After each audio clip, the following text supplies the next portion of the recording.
Mirë se vini në Ditari në orës 9 në A2 CNN dhe pas pak do të ndiqni.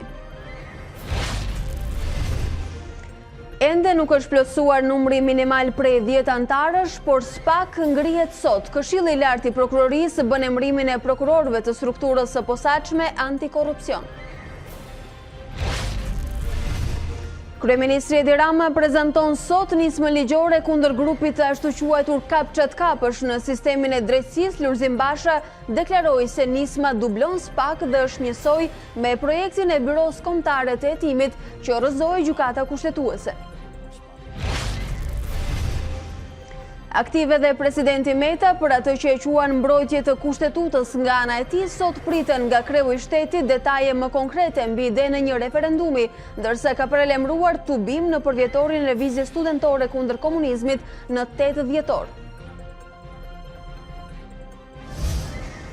Zonja dhe zotëri, mirëmëngjes, mirë se po takohemi edhe këtë të hënë në transmetimin e drejt për drejt me Ditarin në orës 9, ku edhe sot do të keni mundësi të merrni raportime të zhvillimeve që vinë nga minutat e fundit në vend, rajon dhe botë si këto në vijim.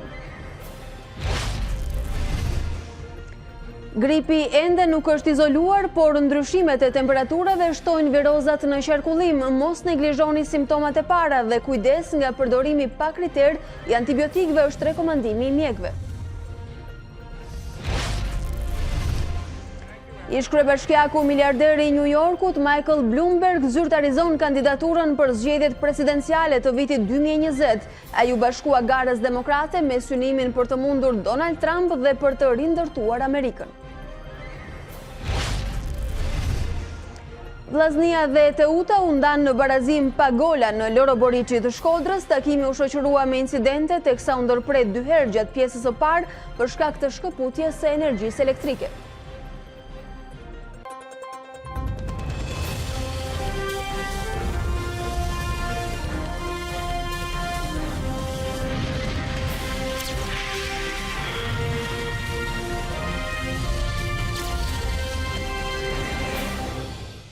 Me zhvillimet nga aktualiteti të cilat pritet të na shoqërojnë ditën e sotme, nisim edhe këtë hapësirë të parë informative. Këshilli i lartë i prokurorisë bën sot emërimin e prokurorëve të strukturës së posaçme antikorrupsion. Megjithse nuk është plotësuar numri minimal prej 10 prokurorësh, pritet që struktura të marrë formë me bekimin e ndërkombëtarëve. Këshilli i lartë i prokurorisë mblidhet për të miratuar emërimin e 8 prokurorëve të strukturës së posaçme antikorrupsion. Në mbledhjen e radhës, njoftohet se do të hapet edhe gara për drejtuesin e prokurorisë speciale, si dhe do të përcaktohet metodologjia për përzgjedhjen e tij. Por pavarësisht se prokurorët do të marrin emërimin, struktura e posaçme antikorrupsion, një prej organeve më të shumë përfolura të reformës në drejtësi, që do të jetojë zyrtar të lartë, nuk mund të konsiderohet e ngritur. Këshilli i lartë i prokurorisë ka marrë përsipër të procedojë me emërimin e prokurorëve nën presionin e faktorit ndërkombëtar. Ngritja e SPAK dhe arrestimi i zyrtarëve të lartë të përfshirë në afera korruptive ka qenë një ndër kërkesat e hershme të Këshillit Evropian, si kusht për hapjen e negociatave. Ngritja e SPAK është një nga kushtet e Bundestagut gjerman në tetor të këtij viti, pasi në Bruksel nuk u mor një vendim për hapjen e negociatave. Ngritja e SPAK është edhe një kërkesë e hershme e ambasadës amerikane, si mjeti kryesor për hetimin e zyrtarëve të lartë të korruptuar.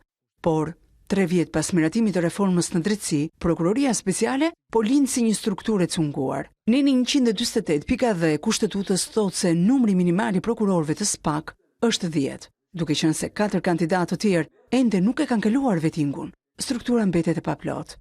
Megjithse, ecja përpara me procedurat nga Këshilli i lartë ka bekimin e partnerëve ndërkombëtar. Jo rastësisht, në njoftimin për mediat, përmendet se emërimi i 8 prokurorëve të SPAK do të ndiqet nga përfaqësues të Euralius, projekti i Bashkimit Evropian për mbështetjen e drejtësisë në Shqipëri, edhe nga përfaqësues të OBDAT, program paralel i financuar nga Shtetet e Bashkuara. Në të njëjtën ditë që emërohen prokurorët e strukturës së posaçme antikorrupsion, kryeministri Edi Rama pritet të prezantojë në skenën e Arturbinës nismë ligjore të paralajmëruar prej tij kundër grupit të ashtu quajtur Kapçat-Kapësh. Bëhet fjalë për gjyqtarët dhe prokurorët që sipas Ramës e dinë që nuk kanë shanse të kalojnë vettingun dhe po bashkëpunojnë me grupet kriminale për të lehtësuar pozitat e tyre ligjore. Rama ka njoftuar se nisma synon që kjo kategori të mbajë përgjegjësi ligjore për veprimet e veta edhe pas shkarkimit nga vettingu. Në takim janë thirrur të gjithë ministrat, zëvendës ministrat, deputetët, antarët e kryesisë dhe asamblesë kombëtare të Partisë Socialiste, si dhe kryetarët e bashkive që drejtohen nga socialistët. A2CNN ka mësuar se në këtë takim socialistët do të diskutojnë edhe për programin e punës së tyre gjatë 2 viteve të ardhshme.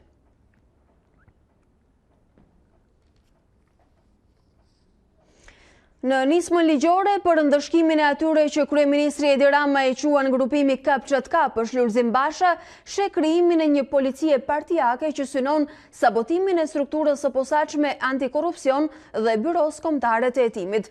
Një projekt i ngjashëm solli ai në vëmendje u rrëzua nga gjykata kushtetuese.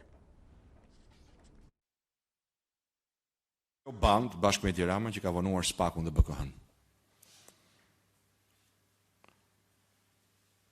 Dhe po përpiqet ta sabotoj me atë që do të shpall nesër. E dini besoj se çfarë do të shpall nesër. Do të shpall projektin e rrëzuar nga gjykata kushtetuese kur do të vinte Sajmir Tahirin, komandant SPAK-ut dhe BK-s. Nesër do shpalos një mas që ka për qëllim të ndërtojë një trajektore paralel, bëj një SPAK BK paralel vetin, atë që kontrollon ai. Të njëjtën gjë që do të bënte me Sajmir Tahirin, tani do e bëj vet. Është një mashtrim për shqiptarët dhe për partnerët e huaj dhe është një zyrtarizim i shtetit me një polici partijake. Ndërsa presidenca akuzoi mazhorancën se po tenton t'i rrëmbej kompetencat kushtetuese Ilir Metës. Zëdhënësi i kreut të shtetit paralajmëroi se këtij skenari Meta do t'i përgjigjej duke shkruar vetë në parlament i shoqëruar nga populli. Sot pritet nga kreu i shtetit detaje më konkrete mbi idenë e një referendumi. Zërat nga mazhoranca që paralajmërojnë ndryshime ligjore për të evituar përsëritjen e konflikteve të ngjashme si ky i fundit me presidentin, duket se kanë shqetësuar kreun e shtetit. Zëdhënësi Ilir Metës foli për rrëmbim të kompetencave kushtetuese të presidentit të Republikës dhe komentoi duke kaluar nga tonet tallëse të ato që paralajmërojnë përballje me popullin. Kjo është një ide gjeniale për të përshpejtuar Rama-formën dhe instaluar drejtësinë e re të betimeve buzlanës. Po presidenti ç'do bëj, më pyesni ju? Si mund të mos marrë pjesë në inaugurimin e lana kushtetutës nga gjysmë parlamenti i oligarkëve, bandave dhe ambasadorëve të gishtit? Sigurisht, që atë ditë presidenti do të jetë vet atje, i pari, me të gjithë popullin shqiptar. Zëdhënësi Metës thotë se reagimi i tij vjen pas deklaratave të numrit 2 të PS-s Tauland Balla, i cili herën e fundit që shprehur mbi këtë temë ishte të njëjtën e kaluar, ndonse pa e përmendur as presidentin, as kompetencat e tij kushtetuese. Sa kohë kundërshtarët e reformës në drejtësi vjojnë tentativat për pengimin e saj, kuvendi duhet të rishikojë legjislacionin për të shmangur krijimin e situatave që pengojnë në mënyrë abuzive funksionimin e organeve kushtetuese. Opinioni i Komisionit të Venecias i domosdoshëm dhe i mirëpritur. Ndryrë ligjore për të evituar situatat bllokuese në të ardhmen paralajmëroi dhe kryeministri Rama në seancën e jashtëzakonshme të parlamentit, ku miratua dhe një rezolut kundër Metës.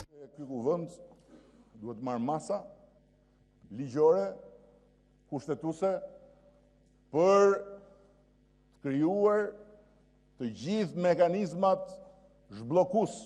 Komisioni ad hoc i ngritur për shkarkimin e Ilir Metës duhet ta konsiderojë shumë seriozisht edhe paketën e rekomandimeve për kuvendin, ashtu si kundër në dritën e kësaj ngjarje të re, Komisioni i ligjeve dhe të gjithë deputetët duhet kontribojnë për të riardhur këtu në kuvend më shpejt se vonë dhe për të votuar këtu neutralizimin e akteve të presidentit, e akteve antikushtetuese dhe antiligjore. Vetë Ilir Meta nuk duket se ka ndërmend të qëndrojë duar kryq. Prej ditësh ai flet për referendum dhe i bën thirrje popullit të marrë në dorë fatet e veta. Shqiptarët hapin syt të marrin fatin e tyre në dorë në mbrojtje të kushtetutës dhe që fëmijët e tyre të mos ikin më nga syt këmbët në dheun e tyre. Kushtetuta e Republikës është vija e kuqe dhe e kuqe flak, e pakalueshme nga armiqtë e saj dhe të Republikës së gjithë shqiptarëve. Shqipëria nuk është dhe nuk do të jetë shpreshumbur. Presidenti do të jetë në mbrojtje të drejtpërdrejtë, të lirive dhe drejtave themelore të popullit shqiptar.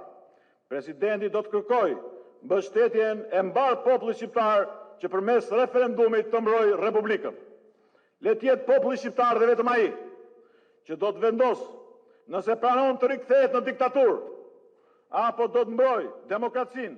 Meta ka njoftuar se detaje më konkrete mbi idenë e një referendumi do t'i paraqesë ditën e hënë. Ndërkohë, presidenti Meta ka thirrur shqiptarët në një tubim në qytetin Studenti në datë 8 dhjetor në ditën e rinis.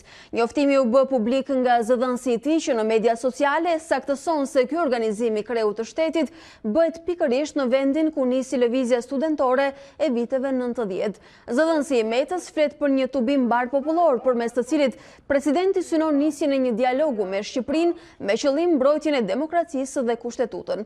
Dialogun e presidentit Meta me shqiptarët nuk mund të ndalë askush deri në zbatimin e detyrimit kushtetues për referendumet, theksoi zëdhënësi i presidencës që paralajmëron: jemi të vendosur deri në fund, demokracinë nuk e japim me koncesion.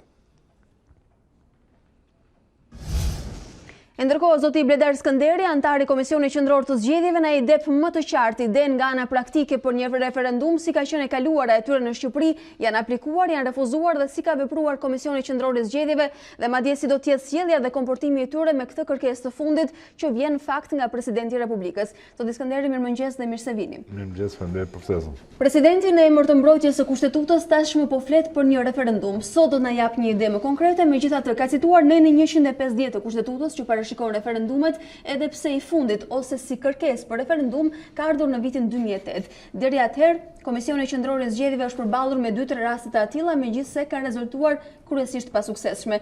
Çfarë pritet të ndodhë dhe cila është ana praktike e organizimit të një referendumi dhe roli i Komisionit Qendror të Zgjedhjeve? Për të servuar dhe opinionin, Kodi zgjedhor aktual nuk ka asnjë parashikim për mënyrën se si zhvillohen referendumet. Ka dispozitë kalimtare që flet që në kodin e vjetër zgjedhor, bëhet fjalë për kodin e vitit 2003, dispozitat të cilat parashikohen në këtë kod në seksionin 9 do qëndrojnë në fuqi derisa të miratohet një ligj për zhvillim e referendumeve. Pra që atëherë është parë e nevojshme që të zhvillohet një ligj për saktuar më tepër rregullat. Gjithsesi, për momentin, ne do ecim me dispozitat i cilit parashikon kodi i vjetër zgjedhor në seksionin 9 për zhvillim e referendumeve. Lidhje me kërkesën e Presidentit të Republikës, unë nuk jam shumë i qartë që çfarë lloj referendumi mund të kërkohet nga ana e tyre, sepse kodi zgjedhor, pra i vjetër, parashikon që KQZ-ja ka dy lloj referendume dhe në varësi të referendumit ka detyra të ndryshme për zhvillimin e tyre. Pra flasim për referendum kushtetues dhe referendum të përgjithshëm dhe nuk e dim ku mund klasifikohet kjo kërkesë. Atëherë, në rast të referendumit kushtetues, detyrat e KQZ-s janë diçka më të vogla, sepse janë organet e tjera të cilat merren me pjesën e fazës paraprakëse, mund të them. Ka dy lloj referendume kushtetuese, referendume të cilën e kërkojnë 2/3 e anëtarëve të kuvendit me qëllim që të kalojnë në referendum një ndryshim të kushtetutës të cilët ata kanë zhvilluar me vendim parlamentit dhe një referendum të dytë në parashikimin e 177.5 kushtetutës, i cili kërkon 1/5 të anëtarëve të kuvendit për të miratuar apo jo ndryshimet të cilat janë bërë të kushtetutës me 2/3 e votave të gjithë antarëve të kuvendit. Në rastin e 177.5 është pak e vështirë që të ndryshohen vendimet e marrë nga kuvendit për shkak se ligjvënësi ka parashikuar që duhen të votojnë kundra më shumë se 50% e të gjithë zgjedhësve të cilët janë në listën e zgjedhësve. Pra, duke menduar që ne kemi pjesëmarrje diku te 50% që duhen pothuajse të votojnë 100% kundra. Pra si që shohim edhe vetë ligjvënësi ka parashikuar pak të vështirë të lloj procedure. Në rastin e referendumeve të përgjithshme, detyrat e KQZ-s janë më specifike dhe merren një rol më aktiv. Një komision nismëtar ose grup nismëtar për 12 anëtarësh paraqitin kërkesën pranë KQZ-s. KQZ brenda 20 ditëve duhet t'i pajisi, masi të bëjë një shërtim para praktik kërkesës, duhet t'i pajisi me një formular tip.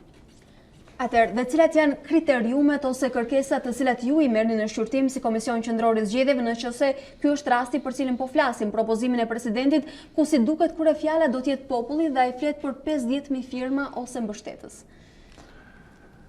Në përgjithësi referendumet e përgjithshme, se këto quhen referendumet të përgjithshme, bëhen për ndryshimin e një ligji. Me fjalë nuk hyn te pjesa e referendumeve, pjesa e ndryshimeve kushtetuese. Pra ne bëhet fjalë gjithmonë për referendum të përgjithshëm, për ndryshimin ose jo të një ligji. Dhe në tilla raste, unë do shpjegoj një radhë parë si parashikon kodi zgjedhor, pastaj kalojmë edhe te historia se si ka ndodhur ndër vite historia me këto. Pikërisht, shohim nga ana praktike, nëse nesër presidenti me këta 12 antar paraqet kërkesën pranë Komisionit Qendror të Zgjedhjeve, ju si veproni? Atëherë para punës do të jetë një pyetje specifikuar qartë për çfarë do zhvillohet referendumi. Në KQZ shikon në mënyrë paraprake shef kërkesën që ajo është përputhje me ligjin apo jo. Bën formularin tip dhe jep antarëve të Komisionit Nismëtar me qëllim që të mbledhin 50.000 firma. Masi mbledhen 50.000 firma, KQZ e shqyrton nga ana formale për pjesën që janë të rregullta ose janë të rregullta. Dhe në këtë rast ja përcjell kërkesën gjykatës kushtetuese për të verifikuar nëse kërkesa është në përputhje me kushtetuton apo nuk është në përputhje me kushtetuton. Pra dalim sërish tek një dritë jeshile që duhet vi nga gjykata kushtetuese e cila nuk është aty. Patjetër kodi zgjedhor parashikon që duhet të kaloj kërkesa në gjykatë kushtetuese. Bile gjykata kushtetuese ka 60 ditë afat për të shqyrtuar kërkesën dhe nëse dhe mund të shpreh edhe në heshtje, nëse nuk shpreh në 60 ditë, dhe kërkesa e kalon Presidentit të Republikës, i cili nga ana vet ka dhe në këtë rast tagër për ta miratuar ose jo referendumin. Se dhe presidenti mund ta refuzojë zhvillimin e referendumit dhe të njoftojë Komisionin Zgjedhor për arsyet për cilat ka vendosur mospranimin e referendumit. Megjithatë, duket sikur politika ka marrë të gjitha sugjerimet e mundshme paraprake që referendumet mos jenë të mundura nga ana praktike për të realizuar. Këtë e kanë treguar edhe shembujt në të kaluarën, 94, 98, 2008, madje edhe një kërkesë në 2003-shin ka pasur një përgjigje në ato raste, megjithatë kryesisht ato kanë dështuar. Si presupozohet të ndodhi sot kur edhe gjykata kushtetuese nuk është aktualisht? Në këndvështrimin tim, referendumet nuk kanë një histori suksese në Shqipëri, për mënyrën se si janë zhvilluar. Gjithsesi, përpjekjet serioze për të zhvilluar një referendum janë referendumi 94 i cili u zhvillua, por nuk mori shumicën e votë për miratimin e kushtetutës së asaj kohe. Në 98 është miratuar një referendum i përgjithshëm për të miratuar ndryshimet ose kushtetutën e re e cila ishte votuar në parlament dhe kishte marrë 2/3 e votave, bëri një zhvilluar referendum. Kemi një përpjekje në vitin 2008 për të ndaluar ndryshimet kushtetuese nga një grup deputetësh ose nga një grup nismëtar u kërkua që të shpalleshin antikushtetuese ndryshimet kushtetuese për disa pika të ndryshimet kushtetuese të cilat u bën. Dhe kjo ka kaluar, nuk është pranuar nga KQZ. Pra, në mos gaboj, Komisioni Qendror i Zgjedhjeve nuk e gjeti me vend dhe refuzoi. Nuk e gjeti me vend, por vendimi KQZ si është nënshtruar një vendimarrje nga ana e gjykatës kushtetuese të saj kohe, e cila e ka lënë në fuqi vendimin e KQZ-s dhe ka shpallur si të pambështetur në ligj kërkesën e kryer nga Komisioni Zgjedhor për ndryshimet kushtetuese. Mas kjo ka ndodhur në vitin 2008, 2009 është marrë vendimi i gjykatës kushtetuese, një vit, 2 vjet më mbrapa kemi përsëritur një njëjtën histori nga ana e një grupi deputetësh dhe nga ana është të bërë një kërkesë për në zhvillimin e referendumit të përgjithshëm, mos gaboj me temën që a duhet të rinumërohen fletë e votimit për zgjedhjet e 30 qershorit 2009. Edhe nga 2008 nuk kemi pasur kërkesa të tjera për referendum deri më sot. Jo, është kjo 2009-s po them unë. E 2009-s. E 2009-s është zhvilluar në 2010 kjo betejë në KQZ. KQZ ka vendosur përsëri refuzimin e kërkesës dhe gjykata kushtetuese në vitin 2011 me vendim të saj përsëri ka lënë në fuqi vendimin e KQZ-s. Gjithashtu kemi në vitin 2016, mos gaboj, një përpjekje për të zhvilluar një referendum vendor në lidhje me ajni dakord që të betonizohet zemra e parkut të Liçenit, bëhet fjalë për referendum. Ka qenë një grup në mbrojtje të mjedisit që tentuan të kishin një referendum. Dhe përsëri nga ana e KQZ-s, pasi është shqyrtuar në mënyrë parajmëre, ka vendosur mos regjistrimin e kërkesës. Ju thoni se referendumet në Shqipëri nuk janë një histori suksesi. Nga ana tjetër është Komisioni i Venecias, i cili gjithmonë i cilëson dhe na kujton se referendumet janë një balans kundër partitokracisë, dhe ky është një tregues i rëndësishëm për vendin. Thuhet se nga 2004 nuk është prekur kodi zgjedhor në këtë drejtim, më thatë edhe ju, kemi atë të vjetrin aktual në 2003, megjithatë edhe Komisioni i Venecias në rekomandimet e veta përmend një lloj ndërhyrje të domosdoshme. Në tryezat ku ju bëni pjesë dhe në diskutimet e Komisionit Qendror të Zgjedhjeve, a parashikohet se një gjë e tillë në mos sot në të ardhmen?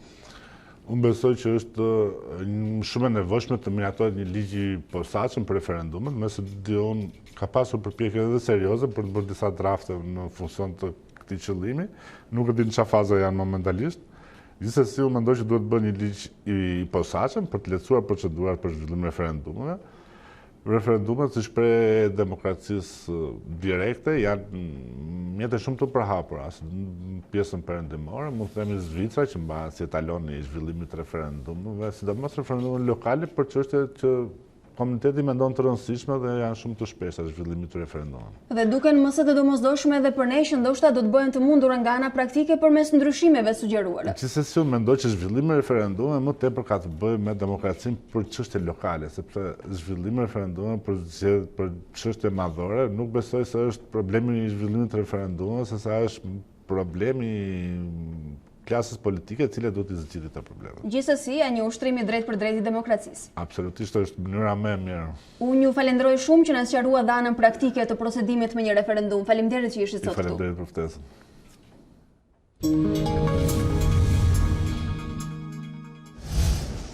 Ndërkohë ne rikthehemi transmetimit të drejtë për të mbetur tek zhvillimet nga aktualiteti. 2 mjete janë ndjekur mbrëmjen e së dielës në qytetin e Shkodrës, në afërsi të kishës franceskane. Sipas të dhënave policore, njëri prej mjeteve ku është faqur fillimisht zjarri i takon gjyqtarit Andri Ymeri, i cili më parë ka qenë edhe drejtuesi i gjykatës së shkallës së parë në Shkodër. Policia dyshon se zjarrbënia ka qenë e qëllimshme në mjetin e gjyqtarit dhe përpasoj flakët kanë përfshirë edhe një automjet tjetër që ndodhej aty pranë. Burimet pohojnë për A2CNN se vetë gjyqtari Ymeri ka deklaruar në polici se nuk ka asnjë konflikt dhe nuk ka patur asnjë mesazh apo sinjal kërcënues kohët e fundit. Gjithsesi, hetimi ka përfshirë edhe dosjet që gjyqtari për shkak të detyrës ka patur për gjykim kohët e fundit.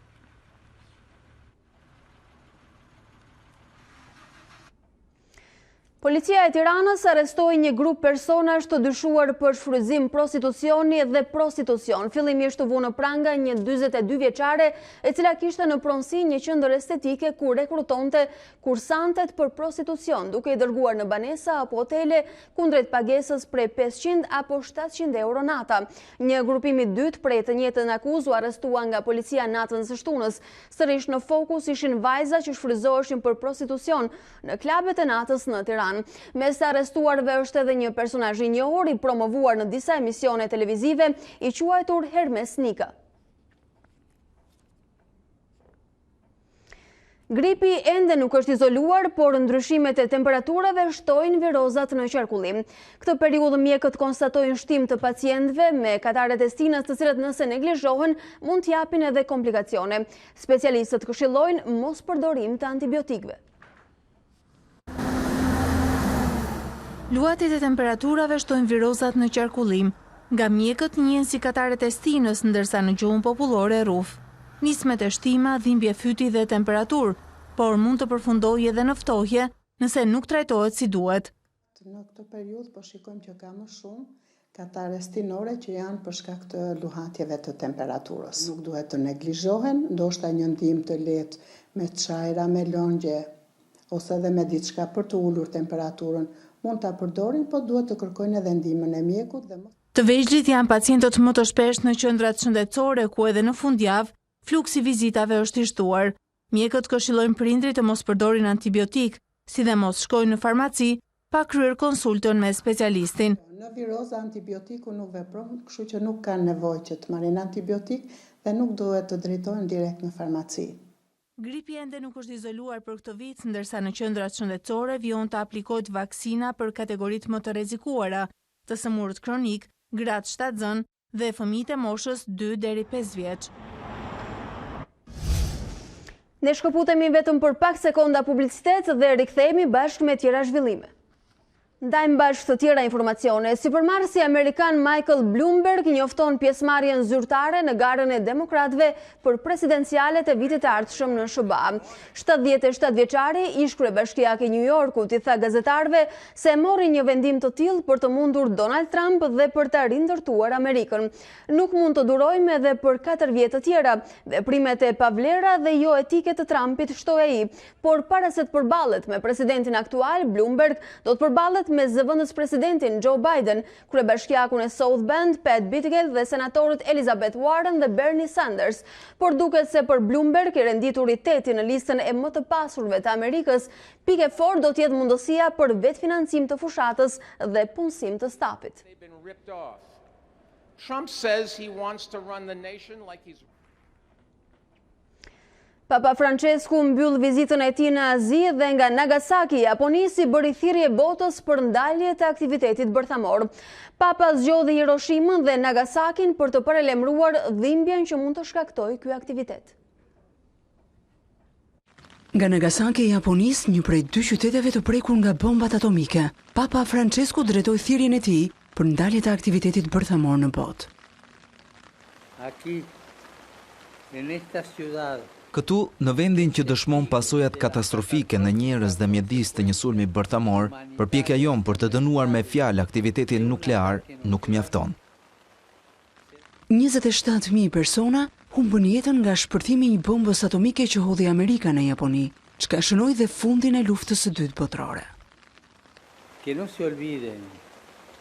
Mos të harrojmë kur sakrificën heroike, të mos kthehemi në një relike të së shkuarës që ruhet dhe nderohet në muze, por të bëhemi frymëzimi punës apostolike dhe të shpërndajmë lajmin e mirë ngado.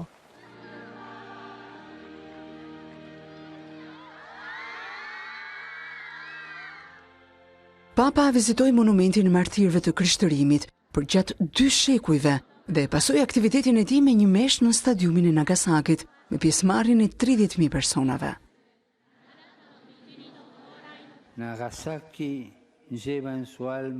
Nagasaki fshet në shpirtin e tij një plagë që dhem për herë, një vragje shkaktuar nga vuajtjet e vazhdueshme prej humbjes së jetëve të mijëra viktimave të pafajshme të luftrave të shkuara dhe atyre aktuale, me një luftë të tretë botërore që po zhvillohet ngadalë.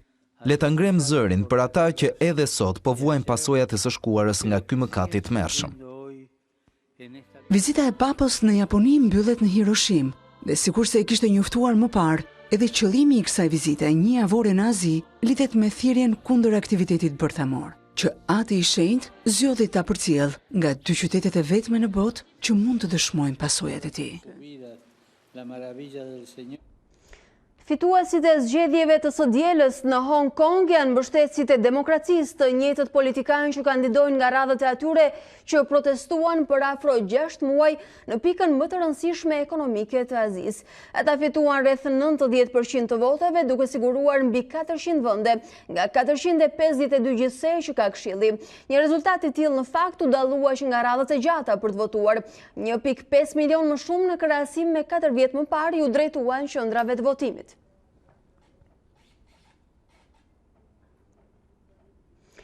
Një anije me mbi 170 emigrantë në bord u mbyt pranë brigjeve të Lampedusës në Itali.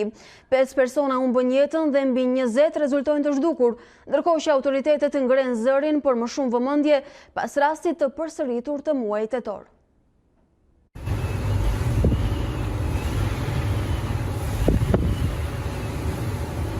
Pesë të vdekur dhe mbi 20 të zhdukur është bilanci i mbytjes së një anijeje në det nga moti i keq pranë Lampedusës.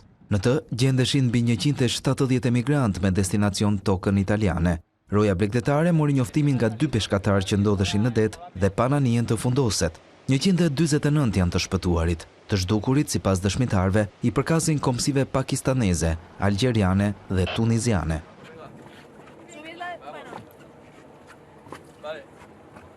Jemi kthyer në autoritete që vetëm numërojnë viktimat, ta kryetari i komunës së Lampedusës Salvatore Martello. Dhe e keqja, shtoi ai, është se po mësohemi me këtë dhe po e bëjmë me indiferencën më të madhe.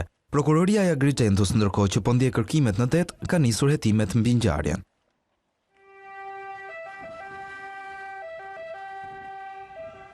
Trupat e pajet u gjetën gjatë natës dhe mëngjesin e sotëm, sikurse ishte rasti një gruaje që i kishin nxjerrë dallgët në breg. Ky është një moment i vështirë për vendin, pas debateve të shumta mbi pranimin e emigrantëve dhe mos lejimin e zbarkimit të disa anijeve të organizatave ndërkombëtare me të shpëtuar në zonat neutrale, pa harruar rastin e përsëritur muajin e kaluar, kur më 7 tetor u gjet një anije me 13 viktima në të.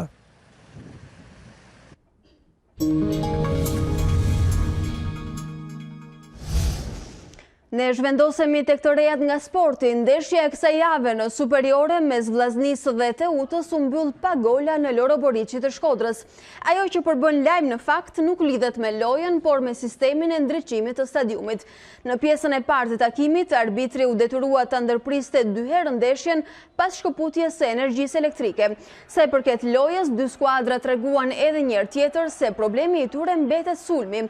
Tashmë Vllaznia arrin në kuotën e 17 pikëve dhe mban vendin e 8 në klasifikim, ndërkohë që Teuta me barazimin e 4 radhazi në kampionat numëron 19 pikë. Sot luhet takimi i fundit i javës së 13, Partizani kërkon shkëputje në krye të klasifikimit përballë Laçit, skuadrës më me formë të momentit në kampionat. E hëna ka zbardhur me vranësira dhe paqëndrueshme, por si do t'jenë orët e ardhshme na e thotë në parashikimin e sotëm Tanja Porja. Mirë se vjen. Mirëmëngjes Alba, mirëmëngjes shikues a dy CNN. Në fakt dita e sotme paraqit me vranësira në të gjithë territorin. Megjithatë orëshjet janë të fokusuara kryesisht në zonat jugore dhe qendrore dhe shumë më pak dhe vetëm në zonat izoluara në veri.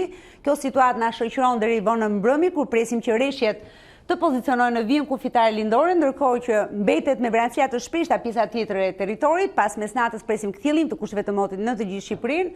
Po ashtu dita e marrë dhe pjesërisht e mërkura do të mbetet me kthjellime, themi pjesërisht e mërkura pasi do kemi në veri gjatë pasdites rreshje me intensitet deri mesatar, ndërkohë dita e njëjtë që përkon me 28 nëntorin, por edhe e premtja 29 do të kenë vranësira të shpeshta dhe rreshjet do të jenë më të konsiderueshme gjatë për datën 28, ndërkohë 29 nëntori do të ketë rreshje më të pakta, po ashtu rreshjet mbeten prezente dhe ditën e fundit të nëntorit me datën 30, por më të pakta.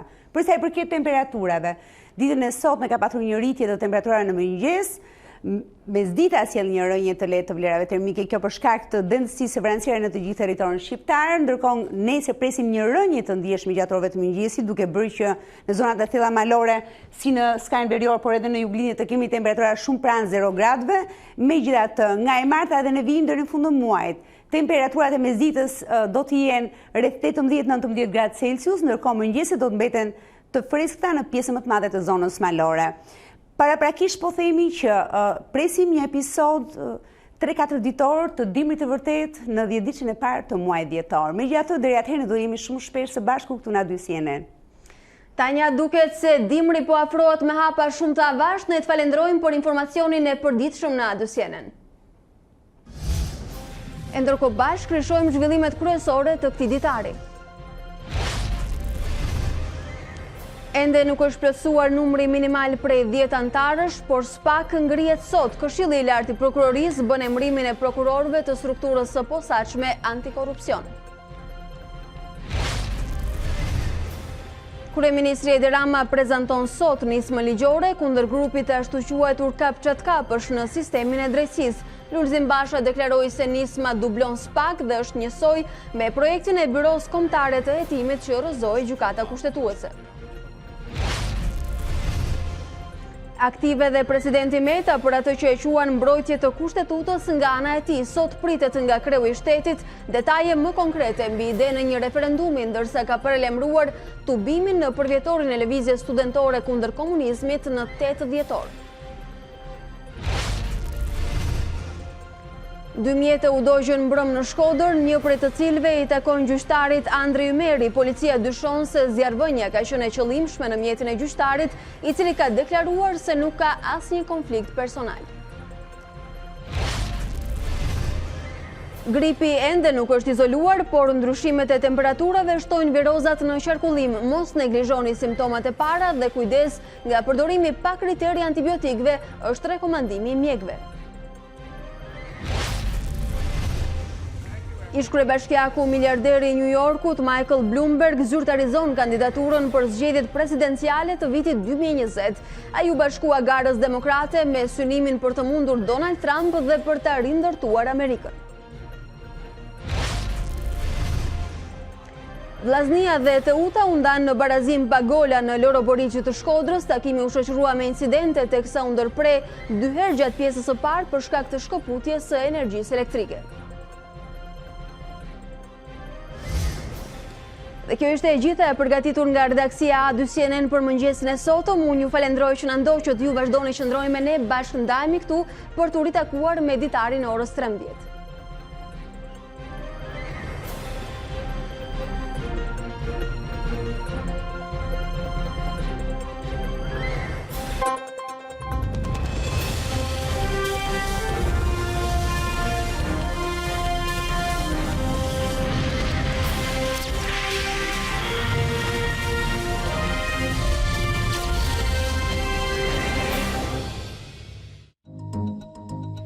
Unë jam Alba Lishani dhe ky është Ditari në A2 CNN.